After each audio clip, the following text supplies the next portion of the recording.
there's this longing, like a bird that needs to fly.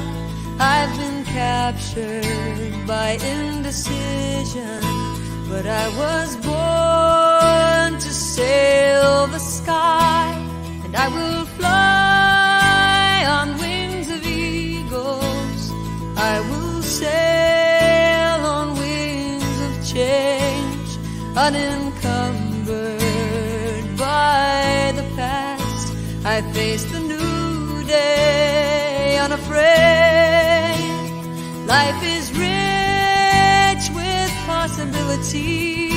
This is my moment, my time to shine. All it takes is a little faith, and on the wings of eagles I will fly. There's a stirring in my spirit telling me I'm free to fly.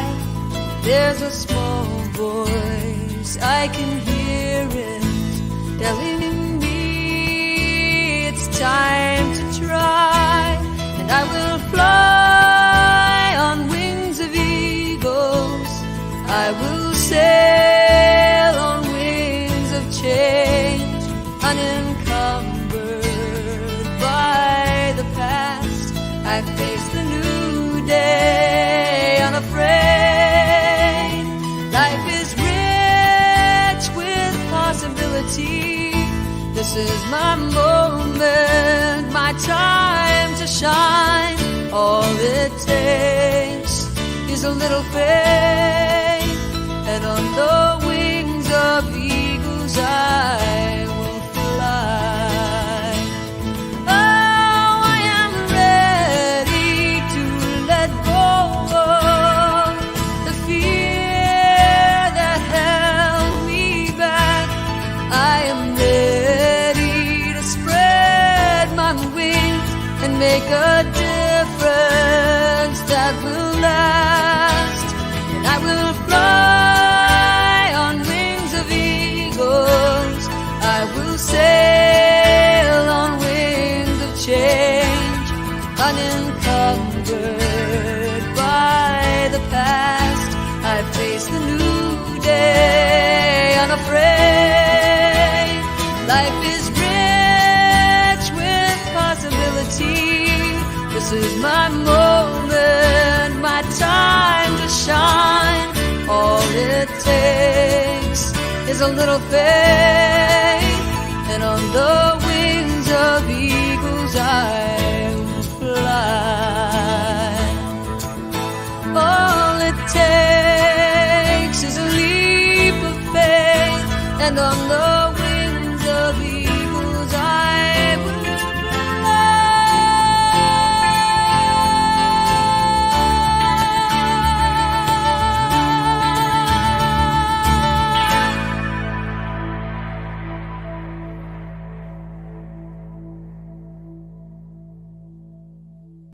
Midtown. We remind you every week that such is the nature of life, that all it asks and all it wants is the opportunity to appear, and you are that opportunity. And so am I, and so it is.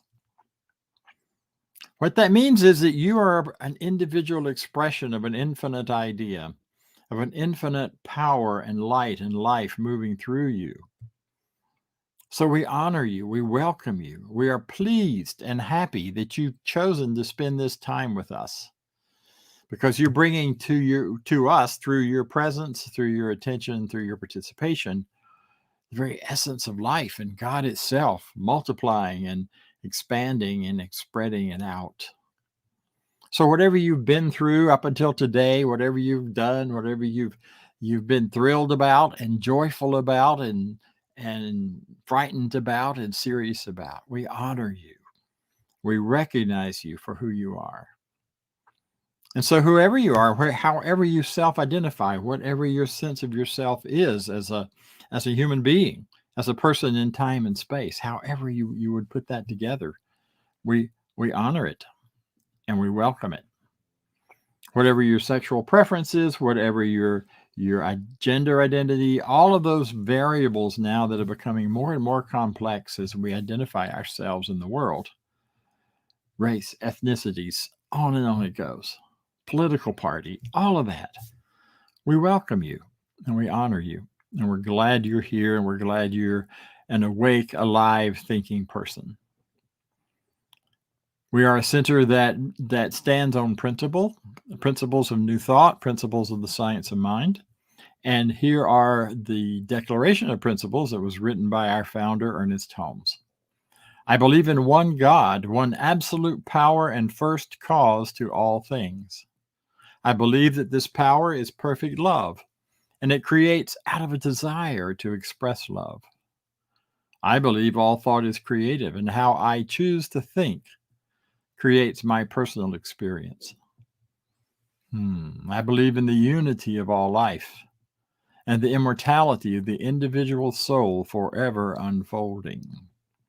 I believe in the eternal goodness, the eternal loving kindness, and the eternal givingness of God to all. And so it is. So if you let that sink in and think about it a few moments, I invite you to consider that we are now going to hear from one of our Science of Mind practitioners. She has studied this teaching for many, many years. She not only studies it, but she lives it. She applies it in her life and has demonstrated, has brought evidence that she is able to use this in a way to transform her own life and can also do that work for other people. She can support you. She can help you walk through whatever issues have come up for you, whatever blocks you may feel in creating the life of your desire. And she's available to do that. So I present to you one of our lead practitioners, Judy Ailey. Thanks, Judy. All right. Thank you, Dr. Bob. Well, welcome everybody to September. The weather is a little cooler here in Atlanta, so we're feeling it. Well, the theme for this month is reaching higher. And this month, we are working towards a greater understanding of ourselves and our place in the universe. I think that the first step of reaching higher is to always reach within first, and to become aware of where we are growing. Some people refer to this as their growing edge. Where are we being called to think about our circumstances or our situation in a greater way? What is my growing edge? What is your growing edge? How can the universal truths help us through challenging times? Today's affirmation is, I believe in myself because I believe in God. In my life, I think my growing edge is a greater belief in vibrant physical health. It seems that some of this is related to the pandemic that we are all going through and the changes that we have all been facing in our daily lives. And also, I'm aware that as I grow older, I find that physical aging process that is happening can be challenging to me. And, lately it seems like there's always been some ongoing thing with me physically, some little small thing or something that's not clearly defined that somehow I just don't feel so great physically. It can set me off into a space of worry, dread, and fear. But I know that as I work with what appears to be physical challenges, that I am being called to reach higher into a greater and stronger belief in my natural state of being and the truth of that as being one of vibrant health. So during challenges that I may be facing, I do take the time to turn to spirit, to know that I am never separated from the vibrant energy and vitality of life. I use many tools that assist me in turning away from old feelings of doubt, worry, and fear. I use writing in my journal, and this process is helpful for me to become more aware of any old beliefs or old ways of thinking that may still be lingering either consciously or unconsciously. I ask that anything I need to know or to do differently on the physical level be revealed to me, This could be going to medical or healing professionals. It could be a change in my eating or my physical activity, a host of many things. I also use meditation and spiritual mind treatment to get myself to a place of knowing the truth of who I am, that I am a being of light and a being that at the heart of it all is whole, perfect, and complete, including on the physical level. And that this power that I am one with and never separated from is a healing power, and that there's never anything that's too big of a problem, or really might be just a small little thing that I think, well, God doesn't want to hear about this. But there is really nothing too big or too small that I cannot take to this presence, this power that loves me and wants the best for me. So that's my growing edge. And I have to say that in many ways, I am feeling this vibrant energy of life on a physical level, expressing through me. So I invite you today to think about what is challenging you in your life right now. What is your growing edge? What greater thing can you know about yourself and your life that can allow you to rest in the knowledge of the universal truth that all is well and that all is truly expanding in greater and greater good? All right. With those thoughts, I would like to transition now and move into a time of spiritual mind treatment for us. So, if you will just take a moment to become comfortable and to relax where you are right here and right now, maybe take a couple of slow, deep breaths. And please accept these words for yourself as I do this treatment in the first person. Please accept the parts that resonate for yourself.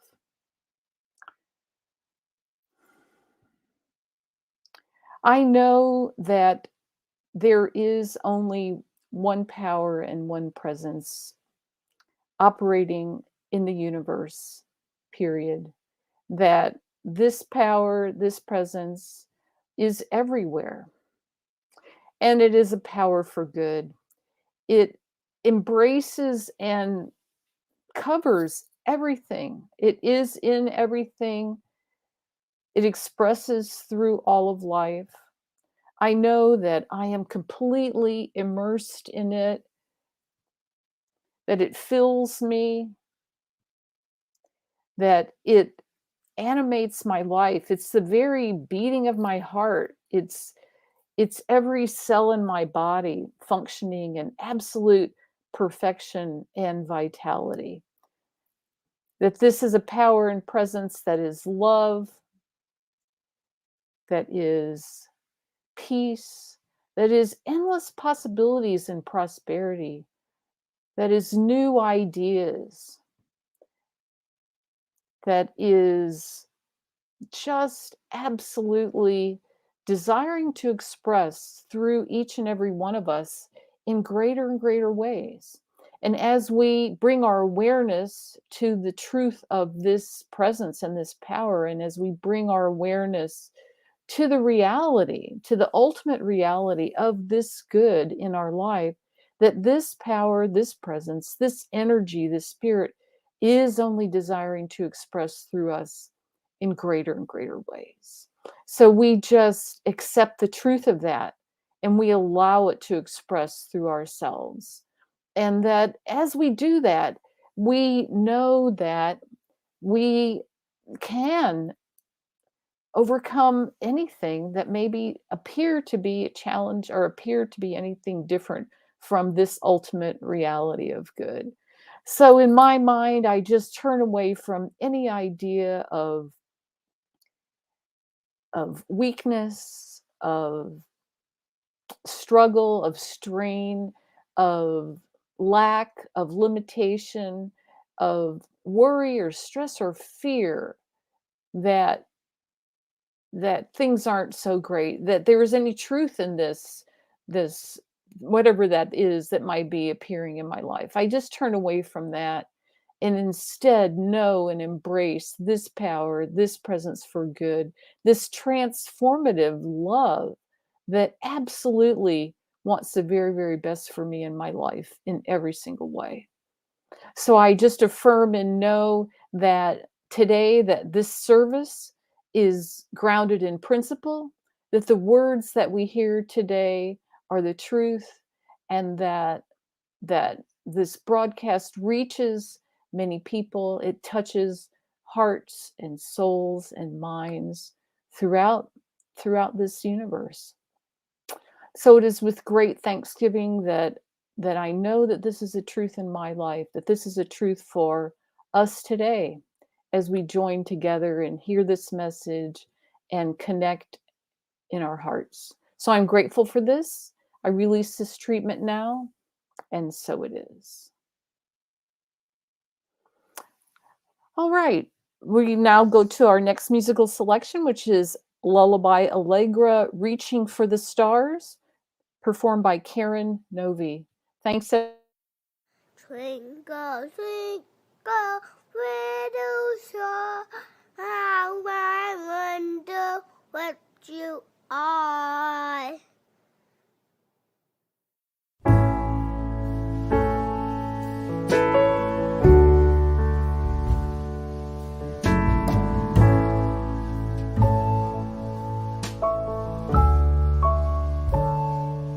Reach for the stars, cling to the moon. Though you are young, it's never too soon to know the stars will light your way, and the moon will hold you close. When the night turns to a new day, may you know this simple truth.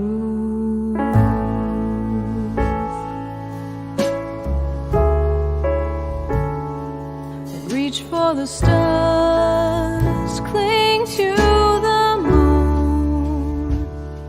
I know you are young, but it's never too soon to know the love that comes your way will feed you as you grow.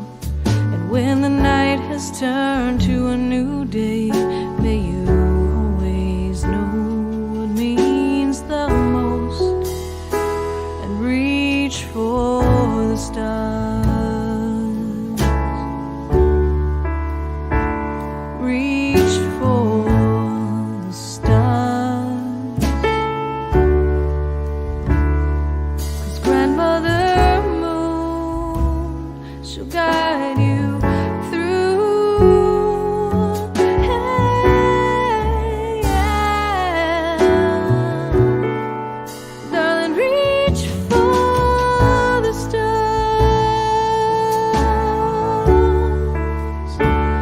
Reach for the stars. Reach for the stars.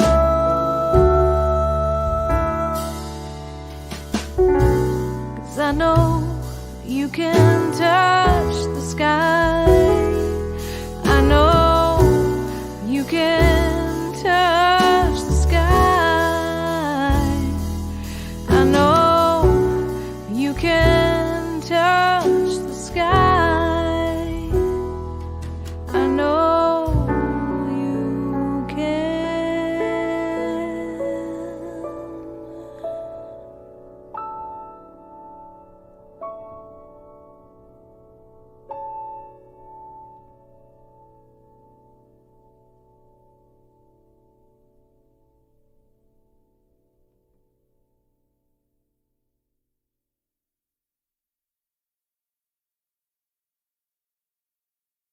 Time in human history when humanity, the generally accepted idea of life and the way life works is that we were protected, that we had a canopy of blue above us, between us and the gods, and the energy and the light of the gods, which would be way too much. It would burn us up if we were fully exposed to it. And that canopy had a sun that shined through in the daytime, brightened things up. It was more light. And at night, the stars were little windows into the light of God, into the light of life. And so that reaching up was a very literal idea, reaching up towards the heavens where the heavens were, which was considered above us. Hence, over time, it evolved into cities where no building was allowed to be taller than the church steeple, because the church steeple drew you to look up into the heavens. And where in some areas, even the churches would compete for who could build the tallest steeple and be the tallest, sharpest look into the heavens. Now, we all know today that's just metaphor for us. We know that there is not a place above the blue where suddenly we're in a whole nother realm. We've flown up there. We've been in rockets. We've seen it. It's all changed. Science today would raise the question, so where is up? Where is higher?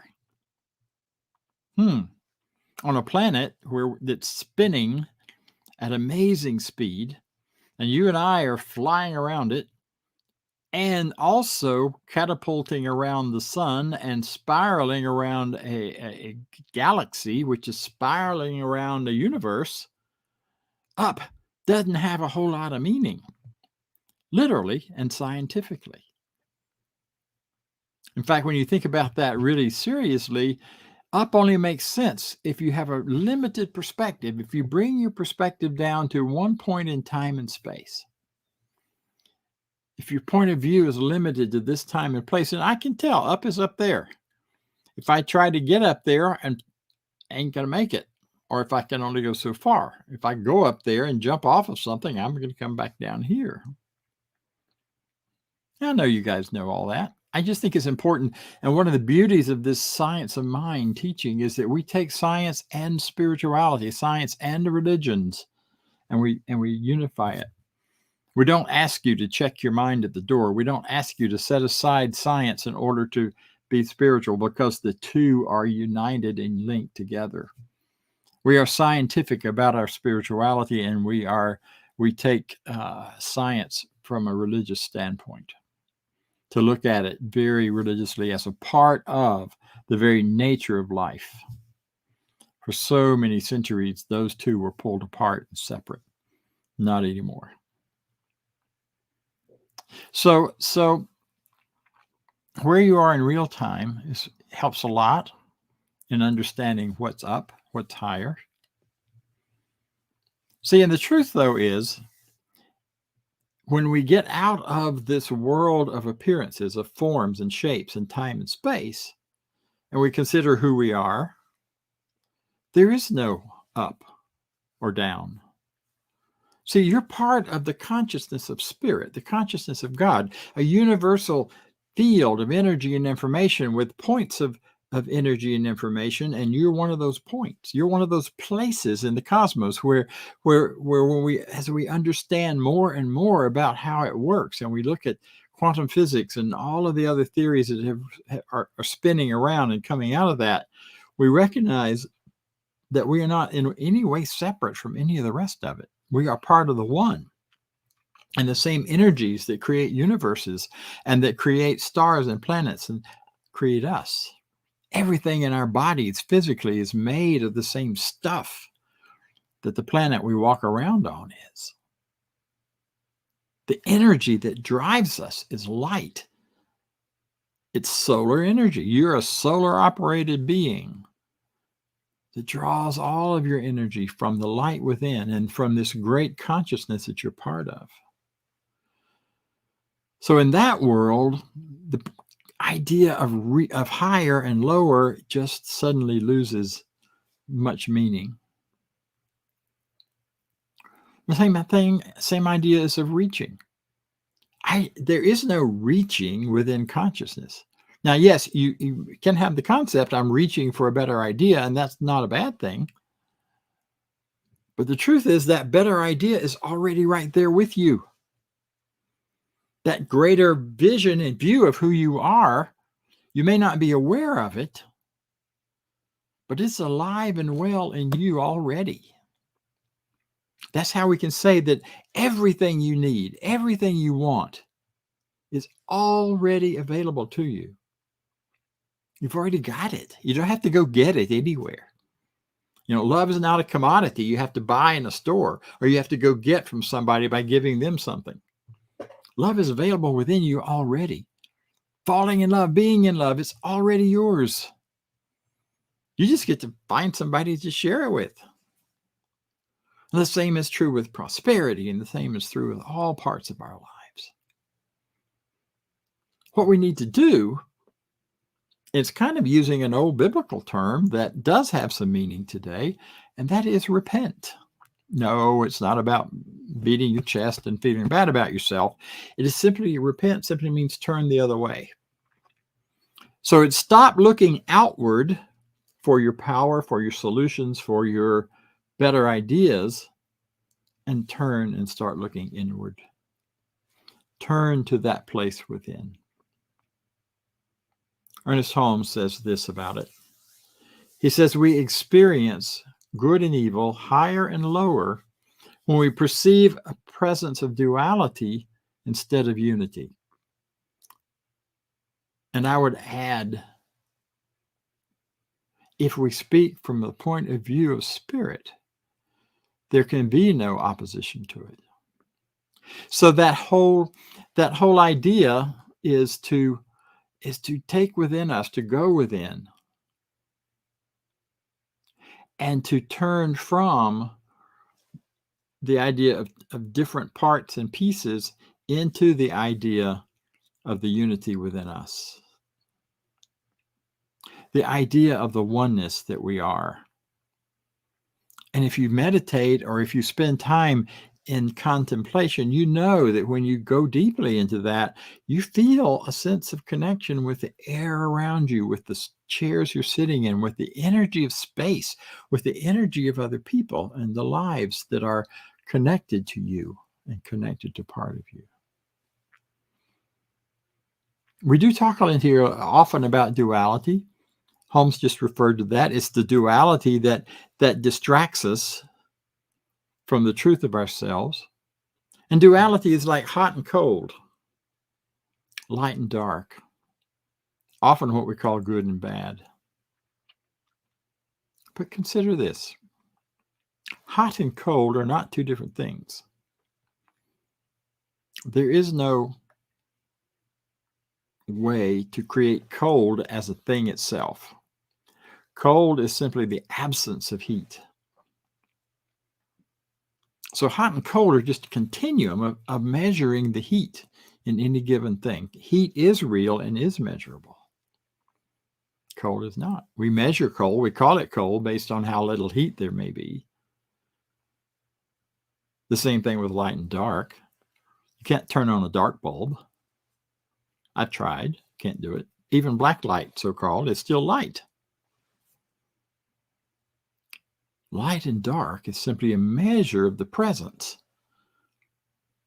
of the amount of light there is.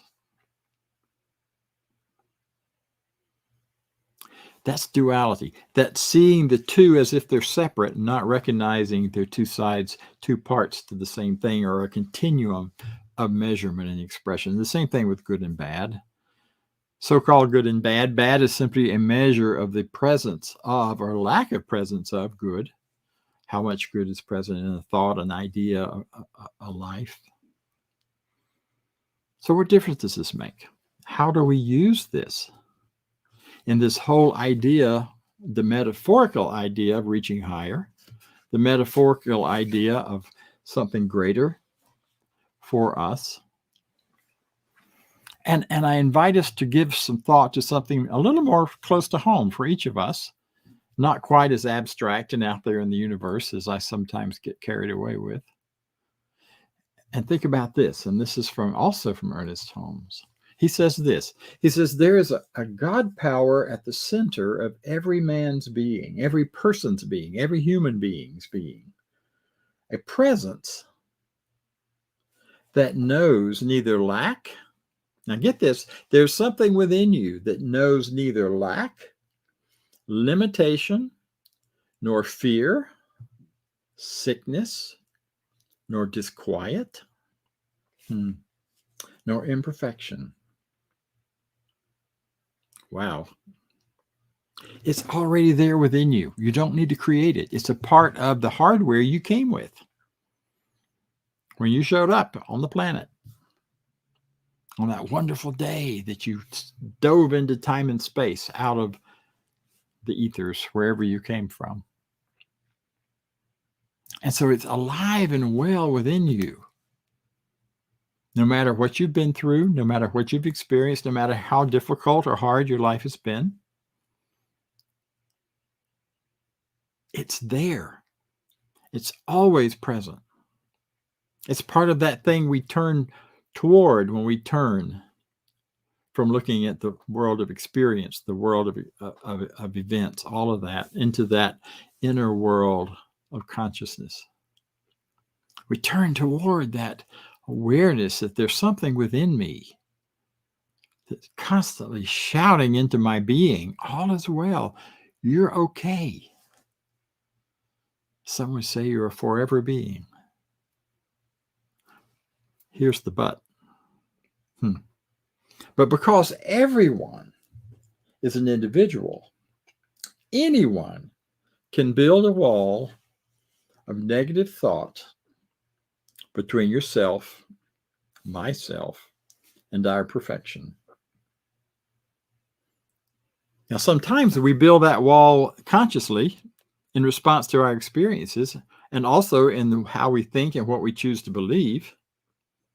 We see the world of good and bad, and we take sides, and we really stand strong in it. And we're for this and not for that.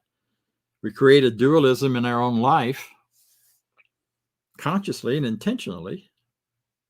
More often, though, that negative wall is built by long before we have conscious control of what's happening in our lives. It's built by our experiences. And I know, because I know many of you have had some pretty rough starts, dropped onto the planet in the midst of some pretty negative worlds, where the negative experiences, the negative beliefs, the negative thoughts of lack, limitation, poverty, harm, and hurt, where love was confused with hate and pain. You drop into all of that, and you get this wall built for you. Yet, as you grow older, it's your wall, and you get to do something about it. Listen to what the wall's made of. Can build a wall of negative thought. The wall which keeps you from greater good is built of mental blocks. So think a minute as you think about your life. Are there mental blocks? Are there things in your mind and heart, beliefs in lack, limitation, hurt, pain, harm, that you know maybe aren't true, and yet they nag at you all the time? Or they're hidden and you're unconscious until something happens and brings it right up in your face.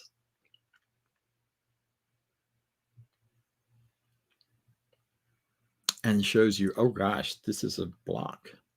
Now, we don't have to be afraid of those. In fact, the good news is if you recognize them and can name them, that's half the battle. Because from years and years, from hundreds of years ago, from the Old Testament idea, once you can name something, you have power over it. That's why you can never give a name to God, because you can't have power over that which is infinite. You can utilize it, you can let it move through you, but you can't be in control of the whole thing. So once you can name that, if you can listen to your own mind and heart and hear what those mental blocks might be to your idea of your greater good. Yeah, but the economy's messed up right now. And oh my God, look at this COVID thing. The world is being shattered from what it used to be. Another way to look at that, though, is to recognize that the world is going through a huge transformation right now. We can no longer live like we used to, pretending not to know what we know now. And so the world is changing and shifting. And COVID is just one of the things that's making that happen. along with all of the other things politically and ethically and economically that are happening around the world and in our individual worlds. So what are the building blocks about that? Do you feel you're a victim of it all? Is that one of your beliefs? Well, listen to the rest of this.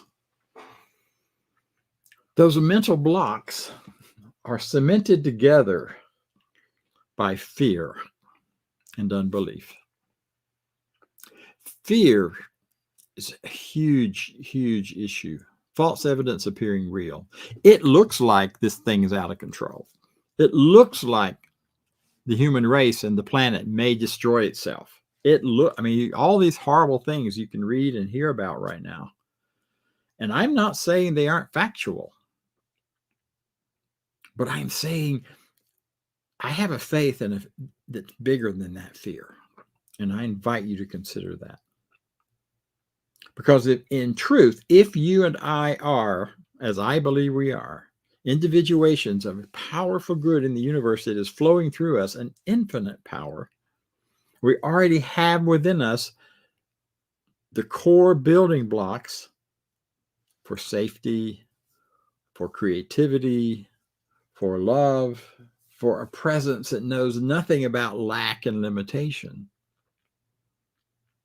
Then we already have the power to overcome all of these obstacles, what may appear to be.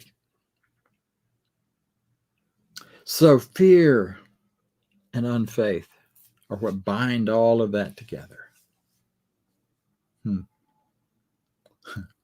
it's mixed together with the mortar of negative experience. We've already talked about that a little bit. The negative experience you have that go, what? I had a marvelous, marvelous time in Mexico with my friends and with new friends, celebrating the expansion of this teaching into Latin America. We graduated our first class in the School of Spiritual Leadership, Latin America. Wow, what a great time that was. And 2 days after I got off the plane coming home, I started having symptoms of COVID. What? Now, I can hang on to that to say, I got to be afraid. Everybody ought to be afraid. Or I can acknowledge that I must have had a brick or a wall or a mortar or a piece somewhere in my consciousness that allowed me to accept that experience.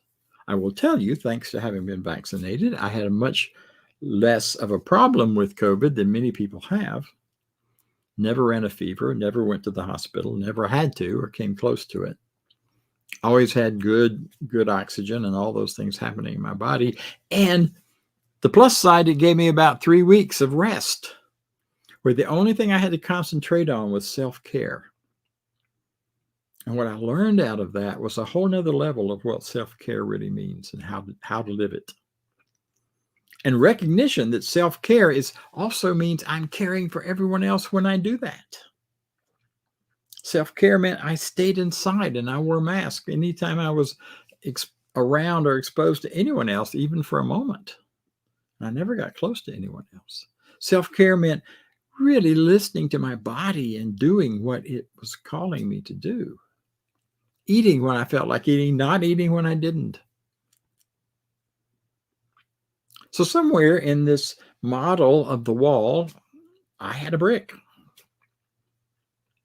I've survived it. I've gone on. I know that my life is not ever going to be terminated or stopped by any disease. And even if I leave the planet, my life doesn't stop, and neither does yours. So we tear down this wall.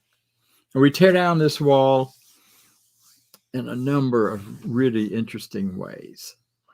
When we do that, when we tear it down, when we look over the wall and through the wall and into that great vision of ourselves, it is grand and beautiful. And it's different for each of us.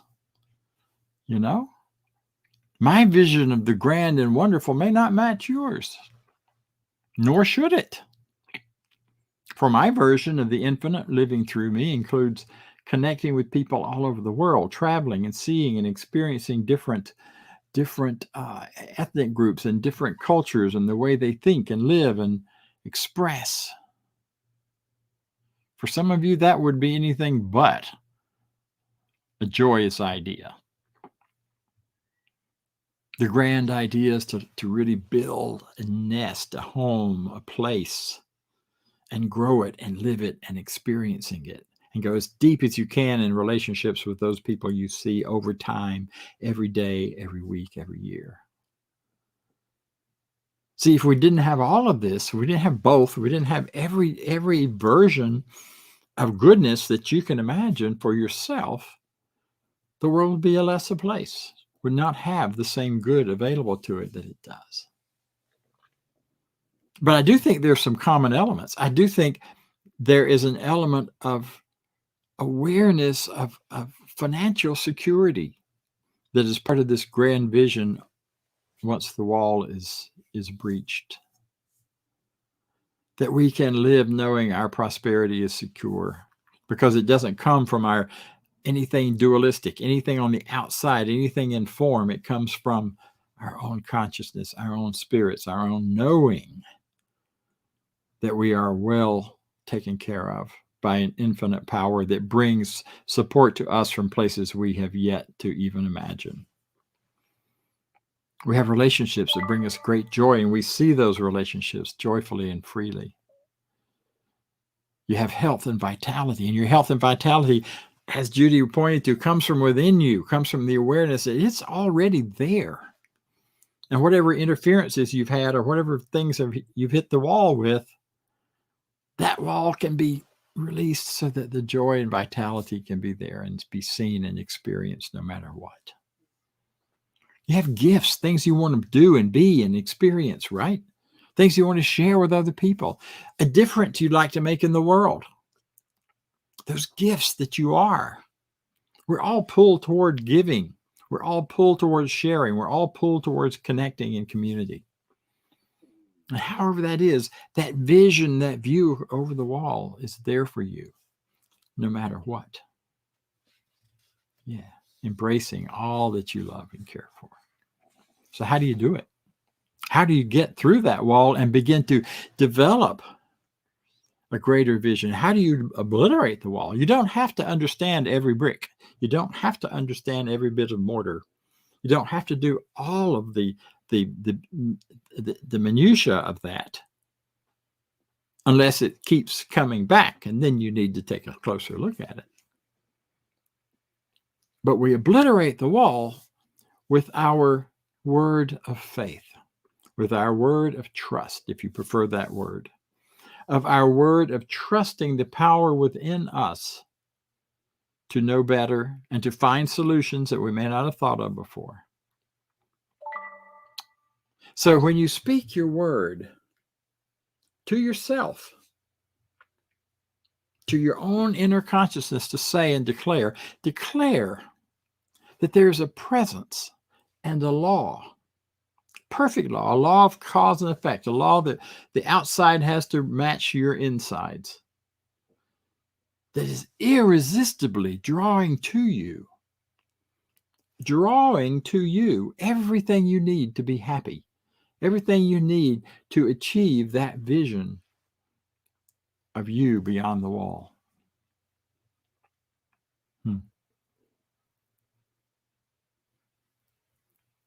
Another thing to know and to speak and to say is to recognize that all of the good things in your life, because we already have them. Nobody lives fully behind the wall, at least not if you're listening to this. You've already made some progress somewhere. I certainly know that we all have. The whole planet is making progress. So believing that you're good is a full circle response to your desire. Desire is not a bad thing. Desire is the Spirit of God moving through you and saying, this is what's for you, and inviting you to agree and speak your word accordingly. Yes. Tom Costa, one of my people I really looked up to. He's no longer on the planet. He's still out there taking care of us all, I'm sure. He used to walk around saying, part of the way he shifted his consciousness was walking around as he would see something. That's for me. That's for me. He didn't put any energy in what's not for me. He just kept looking around and thinking in his life, that's for me. That relationship, that house, that's for me. And when he did that, he's naming his desire and then trusting that it's coming around circle, full circle to him. And then placing your reliance first on the power and presence of God within you. It's got to be in you or you wouldn't be alive. You couldn't be alive. It's not possible. That's why I think it's so fascinating, some of that stuff that came out a few years ago about God abandoning America or abandoning certain groups of people. It can't, because if it abandoned us, if it weren't part of us, we'd cease to exist. We only exist in that power of life and love. And then declaring that all apparent evil is simply an empty substance with no, an empty appearance with no substance whatsoever. It's just not anything. And focusing on what the good is that we can spot in any situation, anywhere.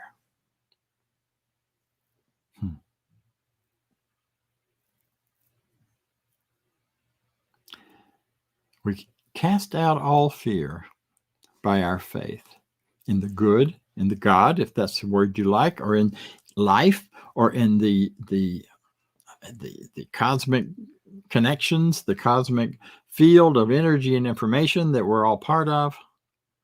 Whatever words and language for that you want, but whatever your idea of the infinite is, you speak it, you hold it, you live it. And that's how you continue to chip away at the wall and let it go and let it go and find a life that is so much more rich and wonderful. Goldsmith says this. He says, it is possible for anyone to change the trend of his life, not by hearing or reading truth, although I'm glad you're listening, but by making it an active part of your consciousness in daily experiences until it becomes a habit every present moment of the day. Instead of an occasional thought, becomes a habit. And that is when reaching higher, that's what it really means. It's reaching within.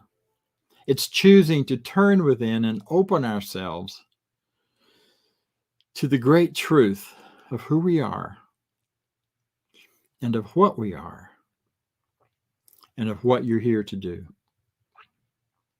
Because it's all there for you. And you are wonderful.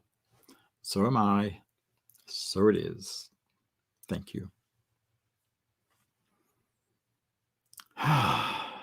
So take a moment with me and let's know this, that all of the good that we are, all of the presence of God within us is available and revealing itself to us each right now, wherever we are, whoever we are, and whatever has been our experience up until now.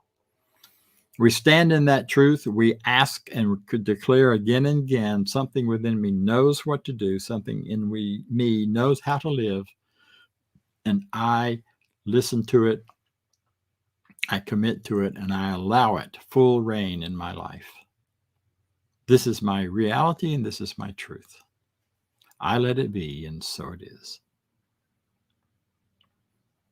And so we turn now to a few more words from Judy Ailey as she speaks and reminds us of how we can support this center and continue these messages and continue the life of this center, which is just growing and becoming greater and more widespread all the time.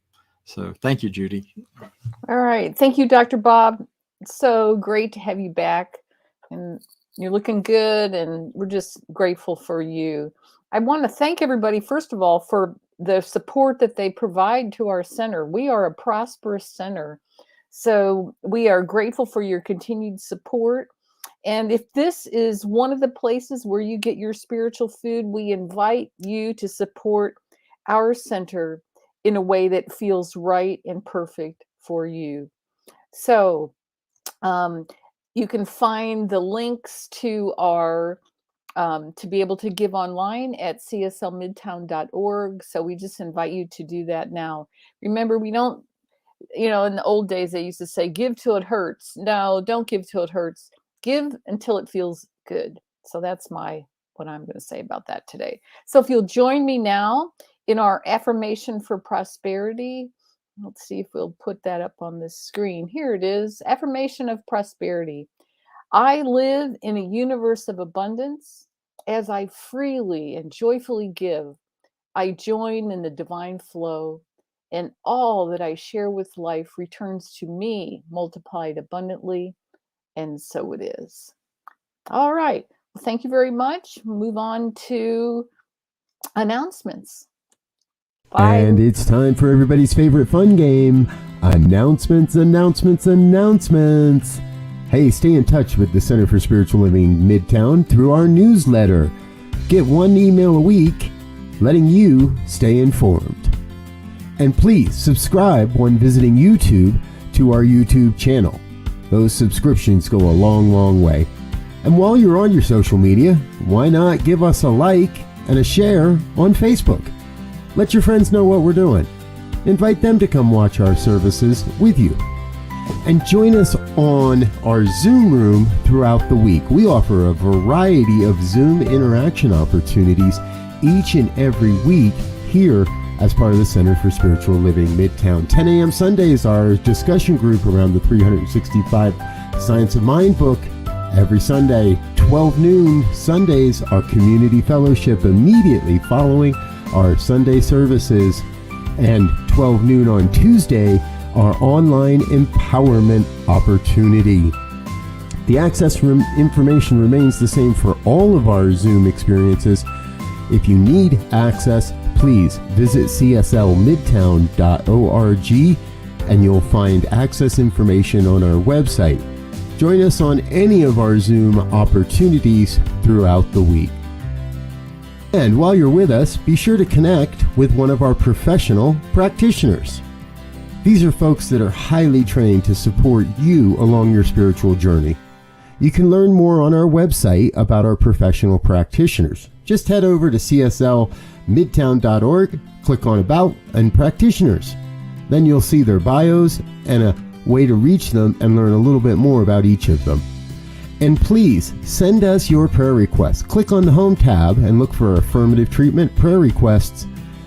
Fill out the form, send it off, and get our professional practitioners praying for you each and every day. All right.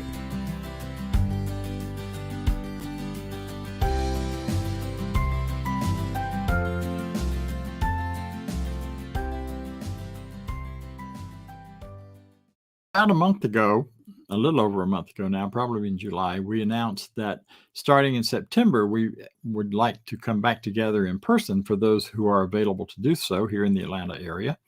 However, given the current situation with COVID, and given our desire to love and respect the safety and support that for all people, all of our people, now all people, period, we have decided that the board has decided right now we will postpone anything in person for a while. And we'll let you know in plenty of time to make plans to join us. But we're just going to keep an eye on the pandemic and the current situation in the world before we commit to another time of getting together in person, possibly November, possibly the first of the year. I'm just speculating because we're going to take it a month at a time and look and see what's doable. And in the meantime, we're going to be right here every week, expanding and growing and teaching and bringing new ideas. We're also going to be expanding in our weekly offerings. The Wonderful Wednesdays, or Wisdom Wednesdays rather, are going to start back in late September, early October. So keep an eye open for that, and know that our Tuesday meeting is always there, ready for you. If you have something you want to talk about, something you want to share, or you just want to come and get some good ideas from other people, it's a great time and place to do that. So join me, if you will, in our closing affirmation. And it goes like this. I leave this place now knowing something better than I knew before. I go forth into the world with a heart full of love and a mind full of good sense. I look at the world in a greater way, knowing that I have within me everything I need to create the life I desire. I give thanks for this understanding, and I am grateful for the spirit of life that lives through me. And so it is. See you all next week.